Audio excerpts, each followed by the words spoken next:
एक बार भगवान कृष्ण और अर्जुन एक नगर की यात्रा पर निकले। रास्ते में उन्होंने एक वृद्ध दीनहीन भिक्षुक को देखा। हे माधव, ये क्या?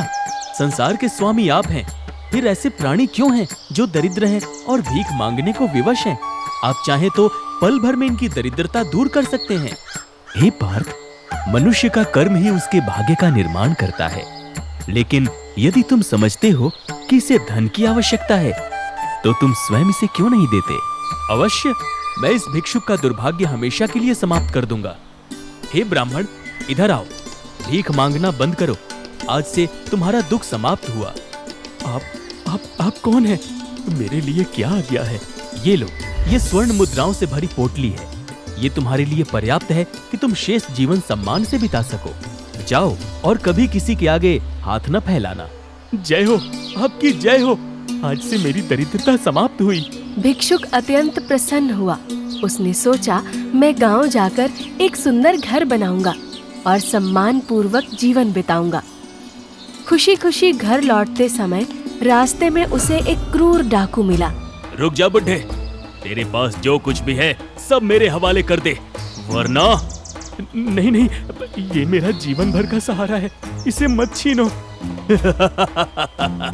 जीवन भर का सहारा? अब ये मेरा सहारा है। डाकू ने पोटली छीनी, भिक्षुक को मारा और भाग गया। भिक्षुक रोता बिलखता रहा, लेकिन अब वो फिर से खाली हाथ था। अगले दिन वो पुनः भीख मांग रहा था। अरे तुम फिर?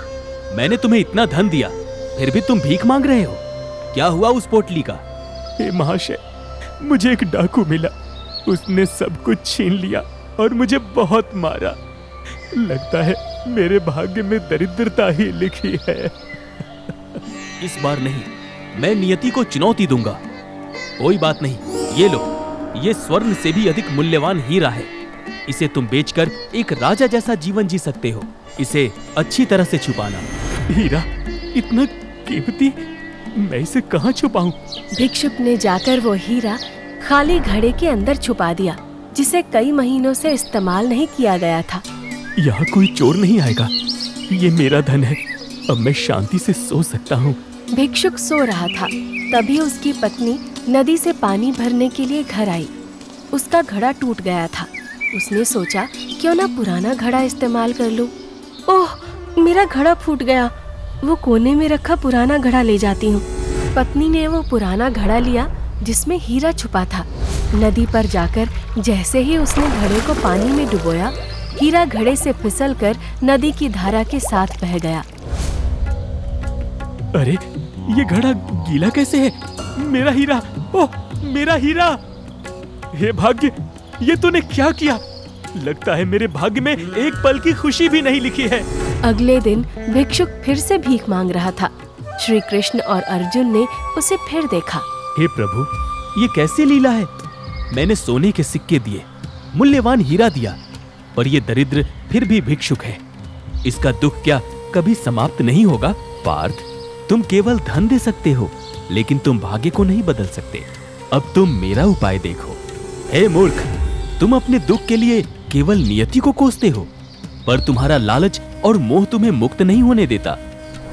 ये लो, ये सिर्फ 2 कौड़ियां हैं। जाओ और इसका उपयोग करो। 2 कौड़ियां? माधव, ये क्या? मेरे दिए सोने और हीरे से कुछ नहीं हुआ, और आप केवल 2 कौड़ियां? ये कैसा न्याय है? धैर्य रखो पार्थ, इसका उत्तर तुम्हें शीघ्र ही मिल जाएगा। भिक्षुक उदास होकर चल पड़ा। उसने सोचा, इन 2 कौड़ियों का क्या करूं? ना तो पेट भर सकता है और ना ही भाग्य बदलेगा। तभी उसकी नजर पास खड़े मछुआरे पर पड़ी। मछुआरे के जाल से एक मछली जमीन पर गिर गई थी और तड़प रही थी। ओह, ये मछली कितनी व्यथित है। मेरे पेट की आग तो 2 कौड़ियों से नहीं बुझेगी, पर कम से कम मैं इस प्राणी का जीवन तो बचा सकता हूँ। हे भाई, ये मछली मुझे दे दो। इन 2 कौड़ियों के बदले मुझे ये मछली दे दो। ले जा बाबा, ये तो मर ही रही है। भिक्षुक ने मछली को अपने कमंडल में उठाया और तुरंत नदी के किनारे भागा। जा, जीवन जी। भले ही मेरे पास कुछ नहीं है, पर तेरी खुशी मेरे लिए बहुत है। जैसे ही भिक्षुक ने मछली को नदी में छोड़ा, मछली के मुंह से कुछ चमकीला बाहर निकला। मिल गया। ये तो वही हीरा है। वो वही हीरा था जो उसकी पत्नी ने घड़े के साथ नदी में बहा दिया था, जिसे मछली ने निगल लिया था। ठीक उसी समय वही डाकू जिसने पहली बार उसे लूटा था, वहाँ से गुजर रहा था। क्या मिल गया? ओहो, अरे इसने मुझे पहचान लिया। ये जरूर मुझे पकड़वाने के लिए चिल्ला रहा है। हे महाराज, मुझे क्षमा कर दो। मैं तुम्हें वो स्वर्ण मुद्राओं की पोटली वापस कर दूंगा जो मैंने लूटी थी। मुझे राज दरबार में मत ले जाना। और इस तरह एक ही पल में भिक्षुक को हीरा भी मिल गया और स्वर्ण मुद्राओं की पोटली भी वापस मिल गई। जय हो माधव, ये कैसी लीला है। मेरा दिया हुआ इतना सारा धन इसे दरिद्र ही रखा और आपकी 2 कौड़ियों ने इसे धनी बना दिया। हे पार्थ, जब तुमने उसे धन दिया तो उसने केवल अपने सुख के बारे में सोचा। डाकू ने छीना, पत्नी ने बहाया, लेकिन जब मैंने उसे 2 कौड़ियां दी तो उसने एक तड़पते हुए जीव यानी मछली के दुख के बारे में सोचा। उसने निस्वार्थ कर्म किया। याद रखना पार्थ, जब तुम केवल अपने लिए सोचते हो तो नियति भी तुम्हारा साथ छोड़ देती है, लेकिन जब तुम दूसरों के लिए सोचते हो तो मैं यानी ईश्वर तुम्हारे लिए सोचने लगता हूँ। निस्वार्थ कर्म ही सच्चा धन है। अर्जुन ने सिर झुकाकर इस गूढ़ रहस्य को समझा। ये कहानी हमें सिखाती है कि दान का मूल्य उसकी मात्रा में नहीं, बल्कि दान करने वाले के भाव में होता है। कुरुक्षेत्र के महायुद्ध की चर्चाओं से दूर, हस्तिनापुर की राजनीति से अनभिज्ञ धर्मपुर नामक एक गांव अपनी ही धीमी गति से जीवन जी रहा था। इसी गांव में अपनी लीला के एक अंश के रूप में भगवान श्री कृष्ण अपने प्रिय सखा अर्जुन के साथ भेष बदलकर भ्रमण कर रहे थे। अर्जुन का मन अभी भी कर्म और उसके फल की गुत्थियों में उलझा हुआ था। वो ये समझने का प्रयास कर रहे थे कि कोई व्यक्ति कर्म करते हुए भी उसके बंधन से मुक्त कैसे रह सकता है। माधव, आप कहते हैं कि हमें कर्म करना चाहिए, परंतु उसके फल की इच्छा नहीं करनी चाहिए। ये कैसे संभव है? कोई भी मनुष्य जब कोई कार्य करता है तो उसके मन में उस कार्य से प्राप्त होने वाले परिणाम की भी आशा तो होती है। एक योद्धा विजय की आशा करता है, एक व्यापारी लाभ की। बिना फल की इच्छा के कर्म में प्रेरणा कहां से आएगी? तुम्हारे प्रश्न का उत्तर पार्थ किसी शास्त्र में नहीं, बल्कि जीवन में ही छिपा है। चलो, मैं तुम्हें इसका एक जीवंत उदाहरण दिखाता हूँ। पहला कुम्हार, जिसका नाम आनंद था, अत्यंत निर्धन था। उसकी झोपड़ी साधारण थी और उसके वस्त्र भी पुराने थे, परंतु जब वो अपने चाक पर मिट्टी को आकार दे रहा था तो उसके चेहरे पर एक अद्भुत शांति और आनंद का भाव था।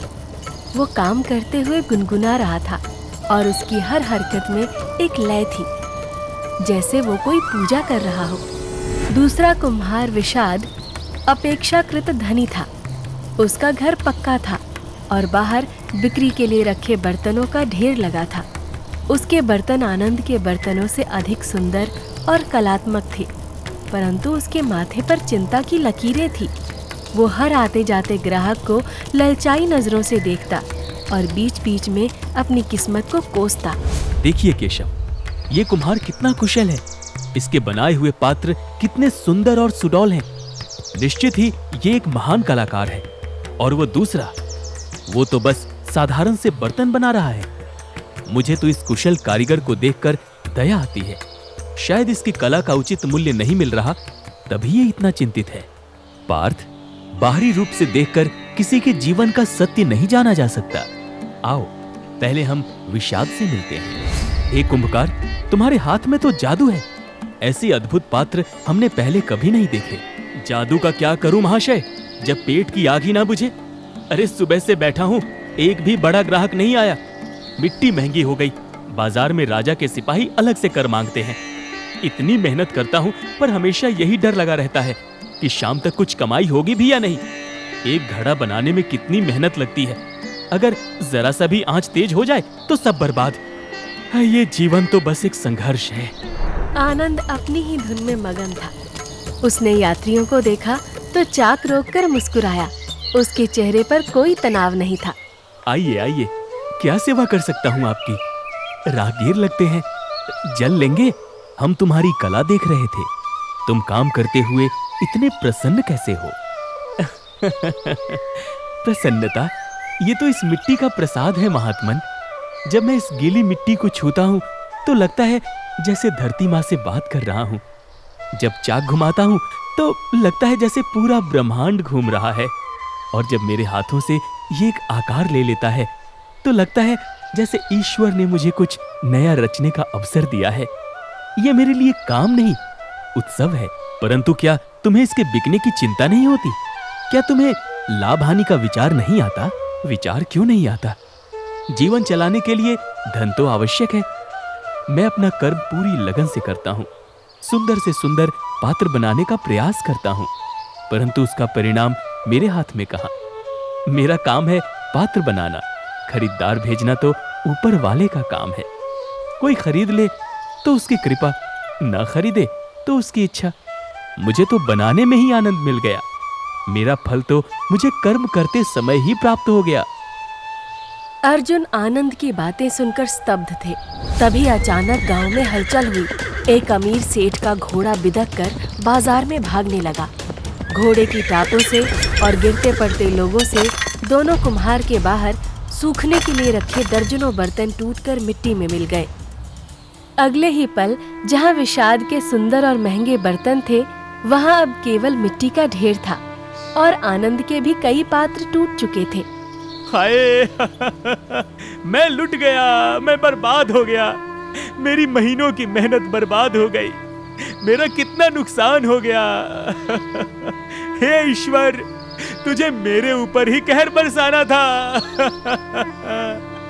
अब मैं राजा का कर कैसे चुकाऊंगा? मेरा क्या होगा? आनंद, तुम्हें दुख नहीं हो रहा? तुम्हारी भी तो हानि हुई है। दुख कैसा महाशय? ये मिट्टी से ही जन्मे थे, वापस मिट्टी में ही मिल गए। इन्हें मुझसे ज्यादा धरती माँ के गोद में जाने की जल्दी थी। शुक्र है उस प्रभु का कि किसी इंसान को चोट नहीं आई। मिट्टी ही तो है, कल फिर चाक पर चढ़ाकर नया आकार दे दूंगा। बनाने का आनंद तो कोई नहीं छीन सकता मुझसे। देखा पार्थ, विषाद की कुशलता भी उसे सुख न दे सकी, क्योंकि उसका मन फल में अटका था। उसका सुख और दुख उसके कर्म पर नहीं, बल्कि कर्म के परिणाम पर निर्भर था। परिणाम उसके अनुसार नहीं हुआ तो वो टूट गया।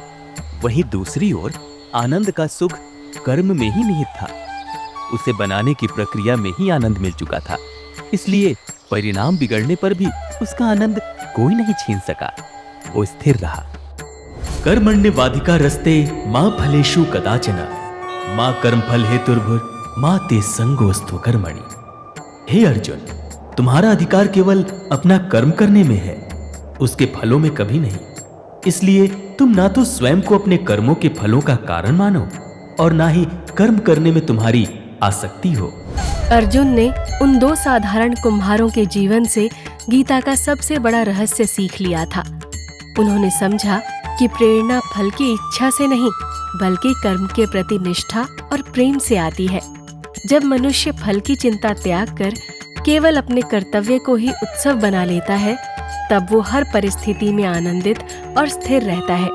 वही सच्चा कर्मयोगी है। अर्जुन ने श्री कृष्ण के चरणों में सिर झुका दिया। उनका मन अब पूरी तरह से संशय मुक्त हो चुका था।